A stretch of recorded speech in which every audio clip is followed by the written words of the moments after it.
You and your friends need to have friendly competition at all times. Now, you need to meet your friends, and you need to have banter and competition around things that matter. Who's got the most money? Who's worked hardest? Who's discovered XYZ? Crypto, stock, new way of generating income? Who's trained that day? Who has the most children? Put some actual competitions together that matter and start competing and being around people, because you are the sum of the 5 people you spend the most time with. Everybody knows this. So why don't you get some genuine metrics that will improve your life? You won't have time to stand around cooking meals if you're friends with somebody who works out for 3 hours a day, for example, because you're going to need to find 3 hours a day to train to beat him, which means you're going to have to just eat that rotisserie chicken as you do squats like a man should. Live with men you're in competition with. This is ultra important because you can measure yourself against your circle. Get your act together, get some genuine metrics, things that matter, and once they're all put together, you're going to live in a naturally competitive environment, which is going to increase your testosterone level. It's going to prevent you from doing a lot of dumb shit. And the competition one's great, because you can apply it to everything. I think that getting rich when you're young as a man is probably one of the worst things that can happen. You don't want to get rich to your late 20s. You want to spend all your 20s broke. Broke and grinding. Broke, grinding, training. If I had money at 18, 19, I would have skipped so many experiences and so many hard lessons. I'd be a fraction of the man I am today. So I don't like the idea of kids just gambling and getting lucky. Yeah. Now, that's the worst thing that can happen to a young man. He's skipping all the struggle, all the pain and suffering he's going to attempt to skip with money. He's going to end up suffering more in the end, but he's going to just lose, lose, lose. I often see that when I speak to people who are too comfortable, they end up being unhappy. Yeah. You can't entertain yourself to happiness. You must earn happiness. You must climb a mountain. You must struggle yourself to happiness. That's extremely important. There must be physical, mental, social, creative, some kind of spiritual struggle. And those things being satisfied is what's going to satisfy you. It's like Bitcoin. Bitcoin's a mathematical equation. You solve the equation, you get a Bitcoin. Life is very much the same. There's struggles, there's difficulties which you have undertaken, which you have adopted to try and complete. And when you finish those things, then you get satisfaction as a reward. That's the Bitcoin. The only other alternative to that, to feel good, is hedonism. And that's not going to satisfy you for very long. And it's also going to destroy your life. So it's extremely important. Masculine competition is fun. I think what's fun as a man is being the best at anything, right? So I live in a very masculine environment because masculine competition drives you forward. We all work together. We all work inside of the company and we're very successful. But yeah, I don't really know what's fun anymore. I just feel like nothing's really fun anymore besides working hard. Or you need an activity which is so adrenaline filled that it distracts you, which is why I love driving fast cars and fighting, because it's the only time I'm not thinking about work. Yeah, so I'm happy just to get my work done, and maybe I'm starting to get old after all. I'm 37, I'm getting old. I see my kids, I do my emails, I train hard, maybe go for a drive with the car, maybe get a coffee. That's it. Oh, he doesn't go to the gym because of XYZ or he feels down. That's fine, but he needs to go to the gym. So we can talk about all the reasons he doesn't go for forever. That's a very long, lifelong conversation, but he needs to go. So we've removed the needs, and we've removed the hard facts and the duty and the honor and the commitments, and we've replaced it all with this subjectiveness. And there's nothing more subjective than feelings. How I feel inside on a day I say I'm happy might be the exact same way someone feels inside on the day they say they're sad, because their expectation might be higher for happy because they only think they're happy when they're running around laughing like a child. I don't really give a shit how the men I know feel, because they have things they need to do. And as long as they're going to do them like they're supposed to do them, I don't really care that much. And if they were to come to me and say they feel down about something and they had a good reason, I wouldn't be insensitive. That's fine. But we're talking about a death of a family member or something, and we're talking about 1 or 2 days until you just get back to life. You have things to do. If you're injecting struggle, and that struggle, solving those problems lead to a positive place, once you become addicted to it, you're going to become a machine of monumental achievement. There are some very simple, basic things you can do. Weight training, chess, having debates, trying your very best to take care of your mother, retire her, make sure that your people who you love are taken care of. You need goals and resistance and something to fight against to live well. Because the distance between pain and joy is what we experience. If you only have joy all of the time and no pain, you are not going to be happy. You don't need fun. Fun is the vector from which Satan operates. Every time you look at something which is fun, it's all just hedonistic. There's no money to be made. You don't retire your mother. You don't help the world. You don't give to charity. You don't become stronger. You don't become wiser. You don't learn anything. Experiences are unique. Jail was a unique experience. Bunch of fun. Unique. Life's not about fun as a man. Life is about doing the right thing because it must be done. Now, there are some things that are fun which can be earned. And there are some things which are fun that you could do, which perhaps involve skill. Driving a supercar around a racetrack is fun. It involves skill. You have to be good at what you do. Cool. But a lot of this fun that is easily accessible to everyone, because not everybody can get a Ferrari on a closed racetrack. I can. You can't because you're poor. You do not need fun until you've already reached the highest possible echelon. So this whole idea that you need fun in your life, you don't. What you need is purpose. You need discipline. You need hard work. You need things to do which are going to benefit you and the others around you. You need duty. You need obligations. And you need performance metrics. You need people around you who are going to hold you accountable. You're nobodies. You're not important. Nobody knows who you are. You're not physically strong. You're not financially wealthy. You have bigger concerns. Your obsession with fun is holding you back. These things you think are fun aren't fun.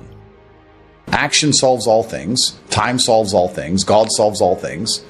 And to sit around and be obsessed with feelings is highly feminine. I don't like that energy around me. If I feel sad, I don't cry. Just get on with life. It's the adult mentality. So I'm not sure. Feelings don't cross my mind, if that makes sense. They don't cross my mind because they don't affect my day. So it doesn't change anything. So I have other things to think about. People are afraid of accepting there's a problem because then they know they have a responsibility towards fixing it. Yeah. And they don't want to do anything, one, because they're lazy, and two, because they're afraid they might lose. So they'd rather pretend there's no problem at all. And I think I often say to people in a lot of my videos about a lot of other subjects that it's not always the winning and the losing. It's the fighting in the first place. And there's plenty of men in history you remember who ended up losing in the end. Napoleon, for example, who still fought, which is why they mattered. It's not, if you're only going to fight when you're guaranteed to win, then no bravery is required. And you have to fight so that you can look back on your life and feel happy that you tried to do something when you knew it was going on before it was too late. Forget about the winning and losing for now. Focus on the fight. You must wait for the moment when the opponent's mind is scattered and strike without hesitation. If you do not overcome your tendency to give up so easily, your life will lead to nothing. Objectify your demons so you control them instead of them controlling you. Fear is a reaction. Courage is a decision. You have to train your mind to be stronger than your emotions, especially your impulses, or else you're going to lose yourself. You will only be found by the devil once you are lost, and he will lead you to hell. Most of the important things in the world have been accomplished by men who kept fighting when there seemed to be no hope at all. That's a good slogan for life. You should wake up, look in the mirror, and say, suddenly, the champion returns with initiative and vengeance. Truthfully, a man, I believe, is being able to do the things that are hard or do things you don't want to do because you're supposed to do them. I think that's what a man's always been. A man is supposed to be strong. He needs to be strong, so he has to become strong. That's his job. A man is supposed to be brave. It's not that you can't feel fear. It's that you have to be brave. Oh, an attacker's here. I'm afraid, but I'm a man, so I will go and engage the attacker. It is my job. And now we're teaching men, you don't have to do what you don't feel like doing. You can do what you do feel like doing. The thing that people struggle with most, especially men, is that we only learn lessons the hard way. That's the problem. You want to be good at learning lessons the easy way, which is really paying attention and making sure the feedback you're receiving, you need to be perceptive to it so that it doesn't have to be so hard hitting. You need to be the kind of person who goes out for a drive and his wheels slide a bit and he slows down. But what people typically do is they go out for a drive, their wheels slide a little bit, they continue, and then they crash. And then they realize I should have slowed down once they hit a tree. They only learn the hard way. But when they got the easy little bits of feedback, they didn't want to pay attention to them because it was easy and they thought they got away with it. And it's the same with a relationship and the same with everything else. There's little bits of feedback. You go, okay, this is going to be a problem later on if I continue. But they ignore that part. They wait for it all to blow up and go wrong. And then they learn. So men only learn the hard way. And the reason they're sitting at home, even if they don't admit to these ailments, wondering why they're so unhappy all the time, is because you're fighting an internal battle. Your monologue is different in your mind from what your spirit truly wants. You want to be respected. You want to be strong. You want to stand up for what you know is right. You want to be a man, and you're just too afraid to engage the enemy. So you're going to self-destruct. You're going to turn on yourself. There's a fire inside of you. There's a fire inside of absolutely every man, and you can either direct it at your enemy and do your very best to destroy him, or it's going to burn inside of you and eat you alive. You have to make a choice. The cowardice that you feel that prevents you from engaging the enemy is the biggest betrayal, because now you're just engaging yourself. The battle's certain either way. So I strongly recommend you find who the enemy is and direct your efforts towards their destruction, as opposed to sitting there allowing yourself to self-immolate. This is actually why people are addicted to video games. Young men are addicted to video games because it mimics virtually what they ought to be doing in the real world. Yeah. Effort in to upgrade their character to become a better version of themselves so they can do better things than they could previously do and explore new areas of the map. You understand this in video games, and you do it in video games because it's very interesting to do. However, you don't want to do it in the real world. But in the real world, it's so much more rewarding. And I'm actually going to argue that we're living in one of the final periods where that's true.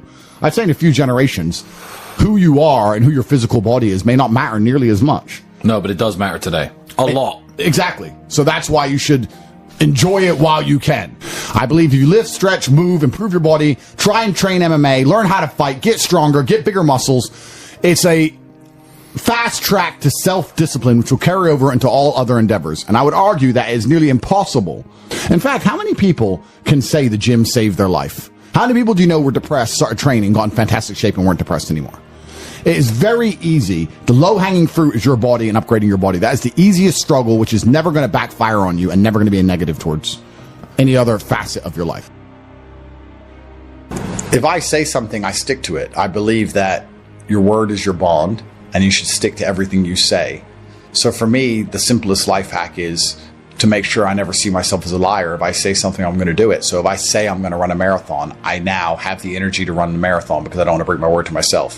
Which the hack to that is I don't need the energy to run the marathon. I need the energy to say I'll run a marathon, which is a lot less. But once I've said it, I have to do it. So if I look at something and I don't want to do it and I think that looks too hard to do, I'll tell Tristan or I'll tell someone close to me I'm going to do it. So now I have to do it. Just be brutally honest with yourself all the time. Otherwise, you're not going to be able to make the correct move on the chessboard. If you think you're better than you are or worse than you are, you're going to make mistakes. You need to know exactly where you are. Manifestation is real, but not because your mind manages to magically attract the things you want. I think it just reminds you of what you really want, and it allows you to find energy all the time. If you manifest yourself having a perfect physique, you're going to be a lot more motivated in the gym. It's not the thought that makes the physique, it's the gym that makes the physique. However, the manifestation makes you want to go to the gym. So I do believe that if you understood the power of your thoughts, you'd never think negatively ever again. But I think manifestation works in another way. I also think that once you understand all of the bad things and good things that come into your life are a perfect plan from God himself, you're going to be a lot less affected by the bad things. If something bad happens to you, it's part of God's plan. He knows what he's doing. In the end, you're going to be happy it happened. I often ask people, is there anything bad that's happened to you in the past at the time you were distraught about that you now wish didn't even happen? So if you understand you're always going to get there eventually, why be upset about it now, right? If you know in a year from now you'll be glad it happened, why be upset about it happening now? You have to be cerebral enough about things. As a man, you need to have struggle in your life. I want you guys to actually sit and think, what struggle are you going through daily? What struggle are you undertaking? What struggle are you trying to overcome? Because you should make a list of them. I can know for myself, every single day I wake up and I train physically. Every single day I have to go through X amount of physical pain when my day begins. That is a struggle that must be completed. Then I must try and keep my massive empire online, see my children, take care of everybody. There's struggle involved. My life is difficult. Difficult lives are fulfilling because we used to have to hunt and fish and go out there and go through difficulty to survive.